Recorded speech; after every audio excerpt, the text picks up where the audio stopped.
Hello everyone and welcome back to the channel.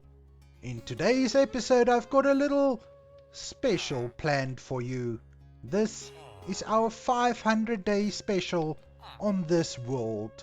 This seed that I got from the Hermitcraft Season 10 series.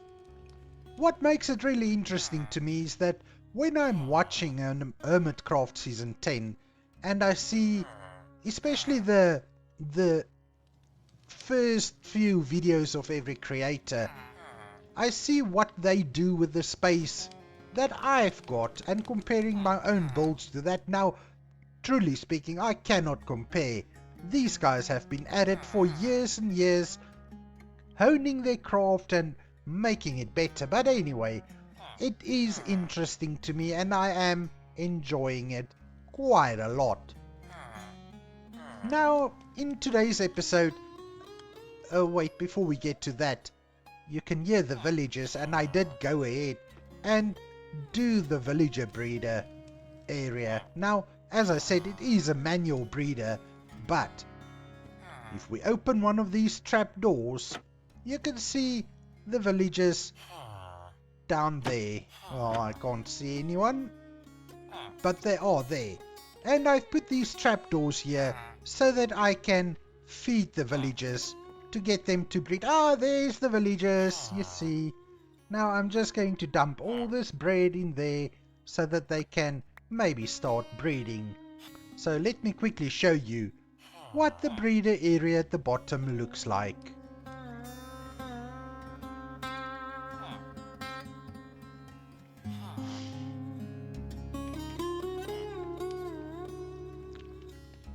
Alright, to get back to today's episode, which is the 500 day special, so we are just going to go through what we've done, what we have accomplished over the last 500 days.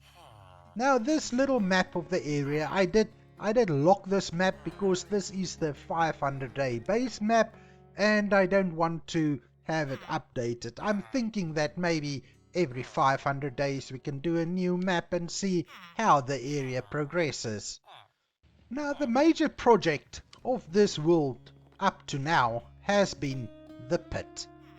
Now the pit is an area I want to dig out down to bedrock because I've got an idea as to what I want to do there, but the idea cannot take shape before we actually get to bedrock. So far we have just passed level 0. Now the block you see behind me is the World Center block, or let's call it the Genesis block. This block is at coordinates 0, 0, 0. And I'm going to collect this block because I think this block is going to have a special place in this world.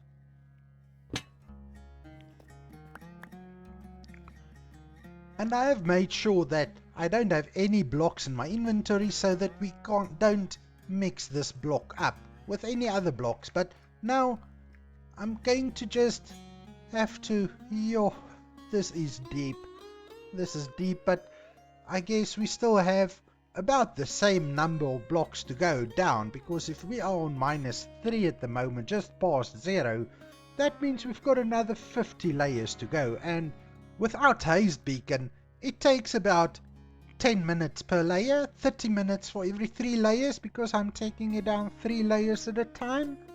And yes, I know I can go and kill a wither and get the Haze Beacon and make the process quicker, but I'm a grinder and I am enjoying the grind. Every time when I'm a little bit stuck with what to do, or where the creative juices just aren't flowing the way it's supposed to, I come down here, I dig down a layer, maybe 2 layers or 3 layers, and by that time the inspiration is back. But now, before we mess up this Genesis block, let's just go and maybe rename it.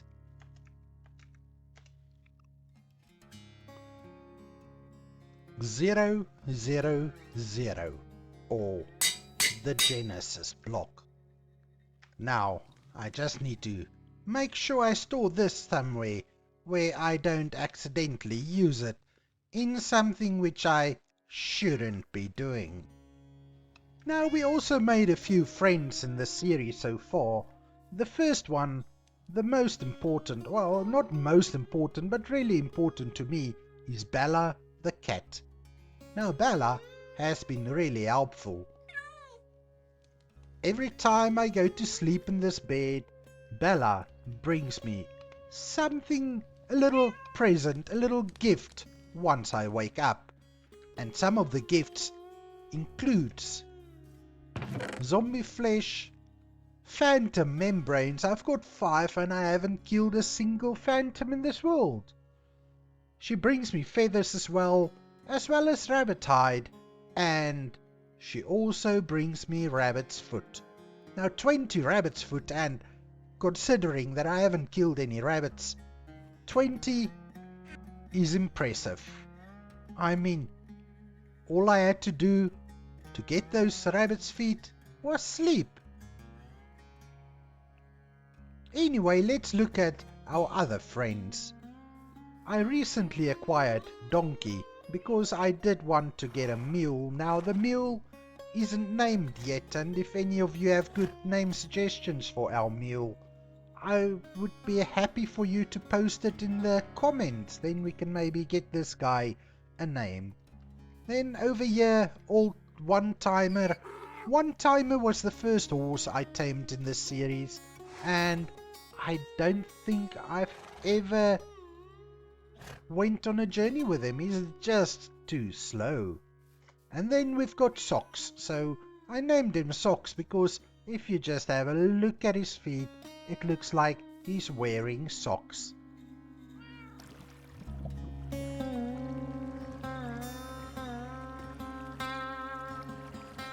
So in the first episode of the series, I really decided that I would like to rush through a few things, basically get the early game basics done and sorted and out of the way. So the first thing, one of the first things we did was make this little iron farm, and it's been producing. If I tell you it's been producing, oh my goodness, you must just see the amount of iron that I've gathered so far. In this chest over here, where all the iron is collected, you can see there's more than 18 stacks of iron ingots already. And then what I do, every now and then I collect the iron from there, I go to my crafting table, I block them up, and this is the iron we've gathered so far.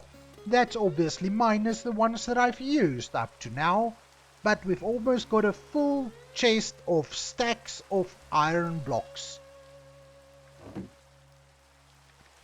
Now that is profits. Another thing that we did early on in the first episode was setting up this little villager breeder area and getting a few villagers to work for us. We've got a farmer villager that gave us golden carrots really early on. We've got a little cleric where I've gotten most of the redstone and the glowstone that I needed for this world so far. And then we've got our weaponsmith, ironsmith, weaponsmith, what is it?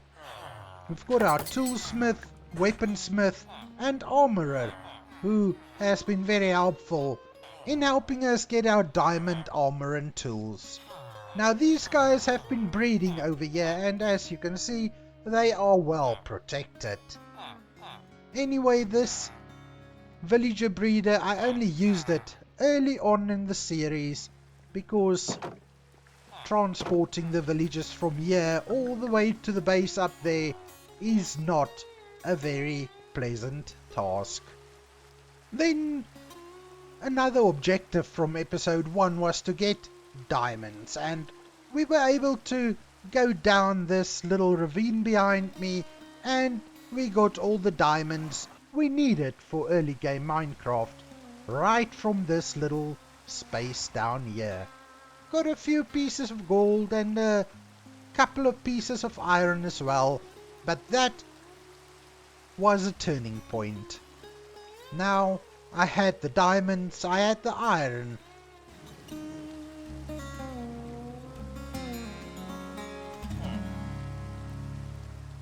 In episode 2, we focused on farming, and I wanted automatic crop farms so that I don't need to go and plant and harvest crops myself, and these guys came in really handy. We set up our carrot farm, a beetroot farm, a potato farm, and we got the wheat farm. Now, these farms, all three of these, the carrots, the beetroots and the potatoes, we've got a farmer harvesting the crops, passing the crops to another farmer, and the hopper down here would collect the crops. On the other hand, with the wheat farm, we had to install the noisy one, the one with the minecart down underground. But that's not too much of a worry because as soon as we move a little bit further away, the sounds go all the way away, and we don't need to listen to that minecart all the time.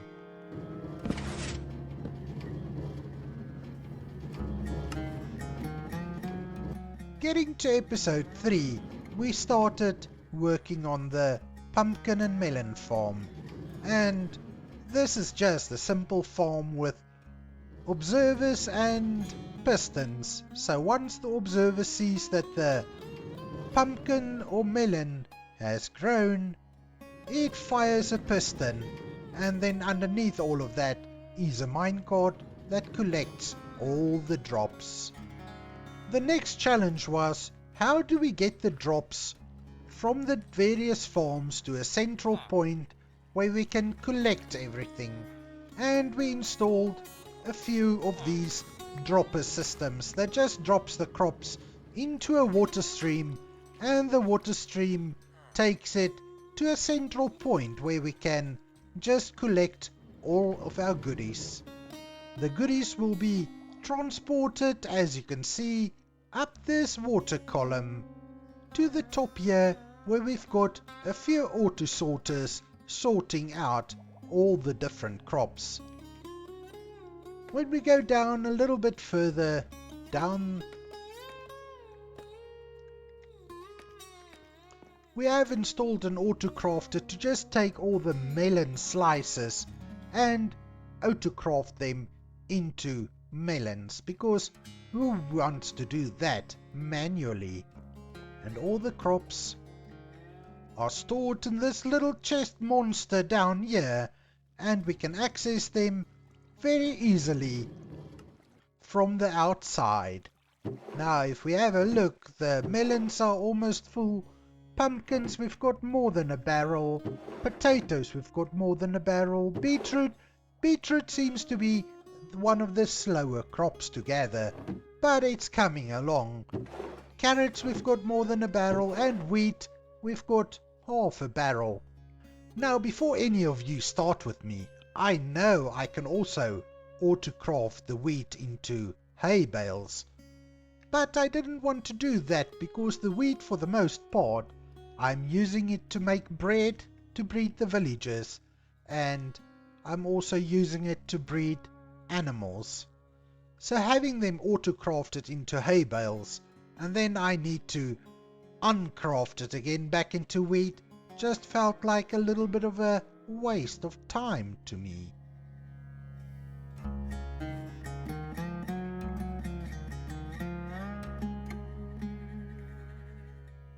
In episode 4, we worked on this little crop silo storage building, and even though it's a lot of stone and a lot of grey, I think the plans that I've got for the area will make it not look too bad. And anyway, looking at it as it is, it looks good, it looks decent, even though I still have a problem with the roof. The roof just doesn't work for me completely, but for now I guess it's functional, it works, and that's the most important part.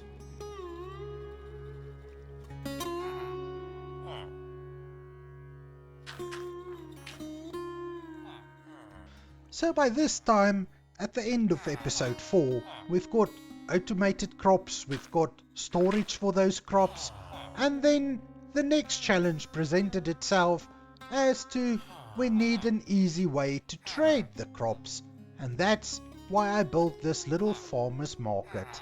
We've got quite a few farmers in here. I think we've got 7 farmers here close to the crop storage for easy trades. Now, I didn't pay too particular attention to what each of them trades, because we've got, in total, including the working farmers, we've got 13 farmers ready to trade, and that is where we got all our emeralds from, and most of the experience that we used to enchant our gear and tools and things. So all in all, episode 5 was just building a little something to make our life more convenient. Now, I said we've got quite a few emeralds, and for those that don't believe me, just have a look. We've almost got 3 stacks of blocks of emerald. Now, I realize I'm not filthy rich yet, but I think those emeralds, you know, I've used a lot of them as well to buy quartz and redstone and golden carrots and stuff. So all in all, we are making profit on emeralds.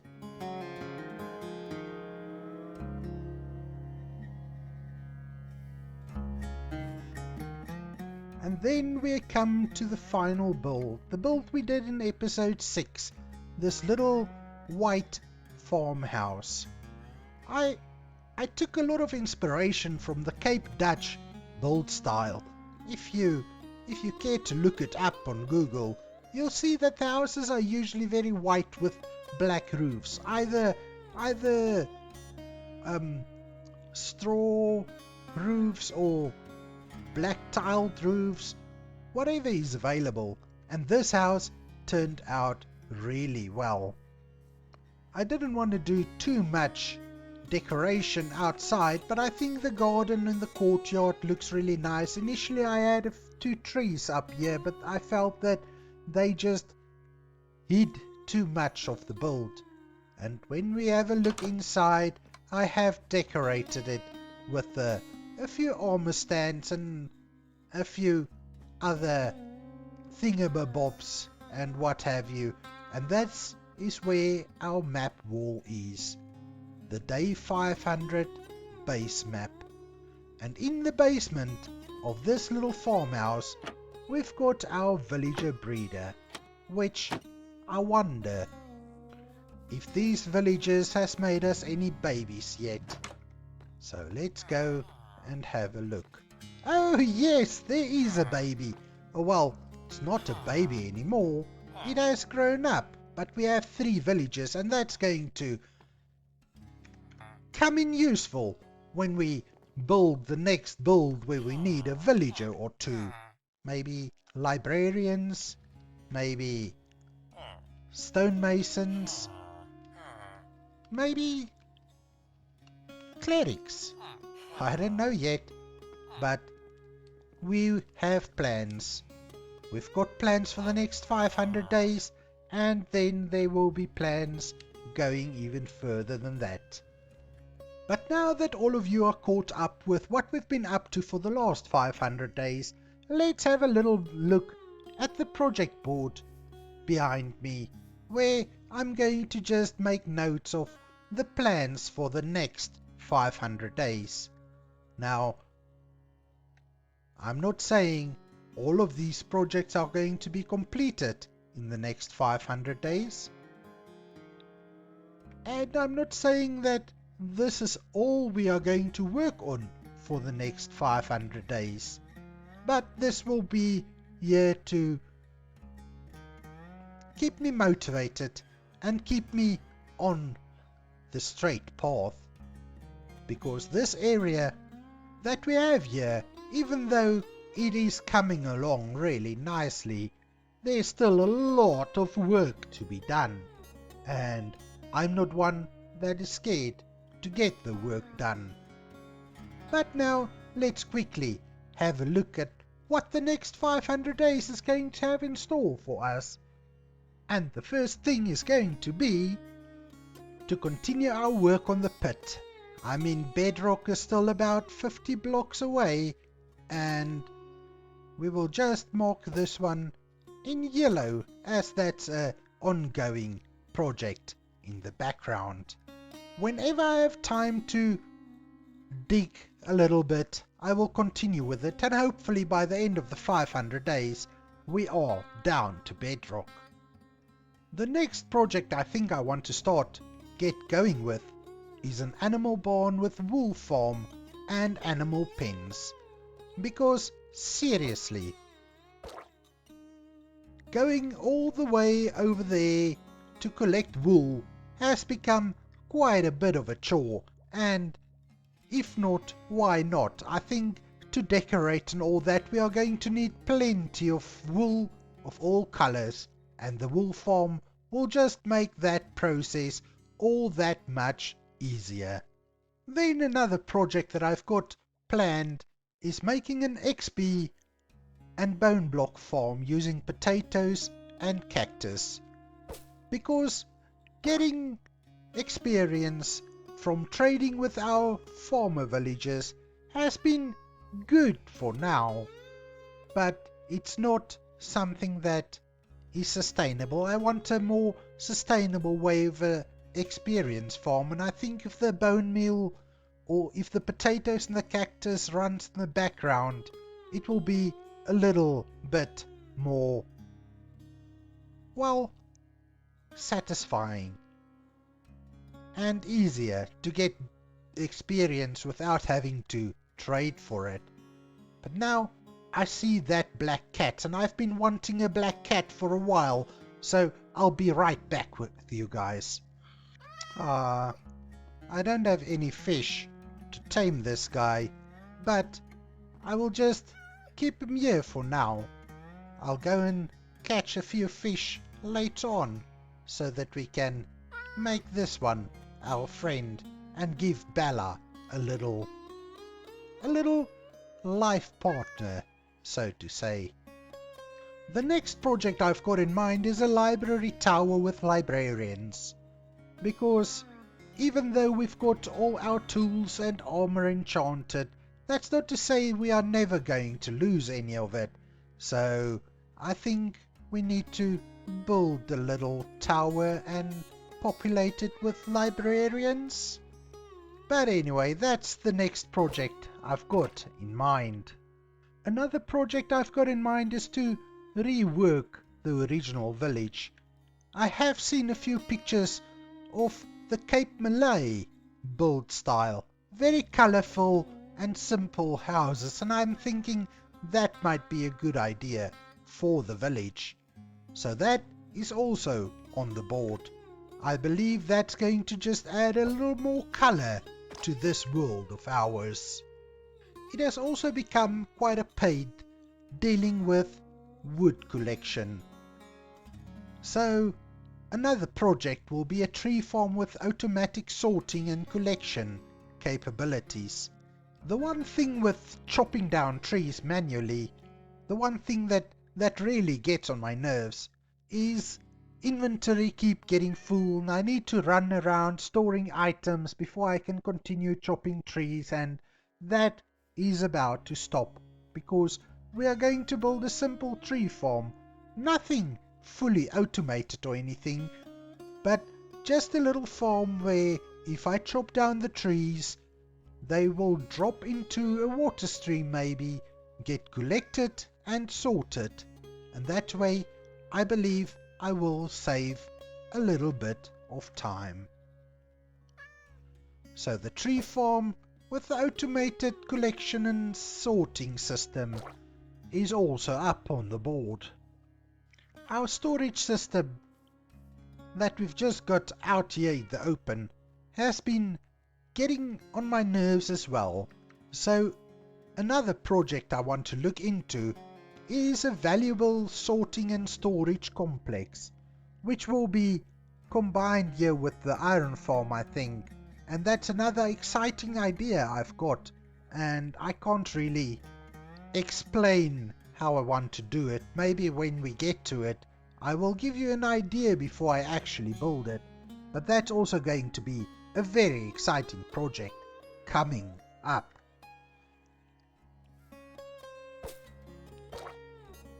And one of the last projects I've been thinking of is building a little dock and fishermen houses so that we can get a few fishermen villages as well into this world to make it, just to give it a little bit more life.